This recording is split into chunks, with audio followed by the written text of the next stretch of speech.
ನೀವೆಲ್ಲರೂ ಕೂಡ ಹೋಟೆಲ್ಗೆ ಹೋಗ್ತೀರಾ, ಊಟ ಮಾಡ್ತೀರಾ. ಊಟ ಮಾಡಿದ್ಮೇಲೆ ಕೆಲವೊಂದು ಹೋಟೆಲ್ಗಳಲ್ಲಿ ಮೌತ್ ಫ್ರೆಶರ್ ನ ಇಟ್ಬಿಟ್ಟಿರ್ತಾರೆ. ಕೆಲವ್ರು ಏನ್ ಮಾಡ್ತಾರೆ, ಅಯ್ಯೋ ಬಿಟ್ಟಿಯಾಗಿ ಸಿಗ್ಬಿಡ್ತಲ್ಲಪ್ಪ ಅಂತ ಟ್ರೈ ಮಾಡಕ್ ಹೋಗ್ತಾರೆ. ಇನ್ನು ಕೆಲವರಿಗೆ ಅಭ್ಯಾಸ ಇರುತ್ತೆ, ಹಿಂಗಾಗಿ ಮೌತ್ ಫ್ರೆಶರ್ ನ ಯೂಸ್ ಮಾಡ್ತಾರೆ.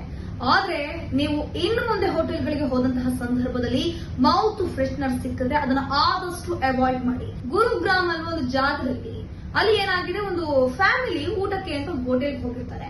ಹೋಟೆಲ್ಗೆ ಹೋದಂತಹ ಸಂದರ್ಭದಲ್ಲಿ ಸಾಮಾನ್ಯವಾಗಿ ಊಟ ಮಾಡ್ತಾರೆ. ಊಟ ಮಾಡಿದ್ಮೇಲೆ ಮೌತ್ ಫ್ರೆಶ್ನರ್ ಕಾಣುತ್ತೆ, ಅದನ್ನ ಯೂಸ್ ಮಾಡ್ತಾರೆ. ಯಾವಾಗ ಅವರನ್ನ ಯೂಸ್ ಮಾಡಿದ್ರು ನೋಡಿ, ಅದಾದ್ಮೇಲೆ ರಕ್ತವನ್ನ ವಾಂತಿ ಮಾಡಕ್ ಶುರು ಮಾಡ್ಬಿಟ್ಟಿದಾರಂತೆ. ಕೆಲವರು ಸುಟ್ಟ ಅನುಭವ ಆಗಿದೆ ಅಂತ ಮಹಿಳೆ ಕಿರ್ಚಾಡುವಂತಹ ಪರಿಸ್ಥಿತಿ ಕೂಡ ಅಲ್ಲಿ ನಿರ್ಮಾಣ ಆಗಿತ್ತು. ಒಂದು ಸುಮಾರು 4 ರಿಂದ 5 ಜನಕ್ಕೆ 2-3 ಜನ ರಕ್ತವಾಂತಿ ಮಾಡಿದ್ರೆ ಇನ್ನೊಂದು 3 ಜನಕ್ಕೆ ಸುಟ್ಟ ಅನುಭವ ಆಗಿದೆ ಅಂತೆ. ಸೊ ನೀವೆಲ್ಲರೂ ಕೂಡ ಒಂದು ಹೋಟೆಲ್ಗೆ ಹೋಗುವಂತಹ ಸಂದರ್ಭದಲ್ಲಿ ಅಲ್ಲಿ ಯಾವುದೇ ಒಂದು ಫೀಡ್ ಪ್ರಾಡಕ್ಟ್ ಇದ್ರೂ ಕೂಡ ಅದನ್ನ ಉಪಯೋಗ ಮಾಡೋಕ್ಕಿಂತ ಮೊದಲು 100 ಬಾರಿ ಥಿಂಕ್ ಮಾಡಬೇಕಾಗುತ್ತೆ.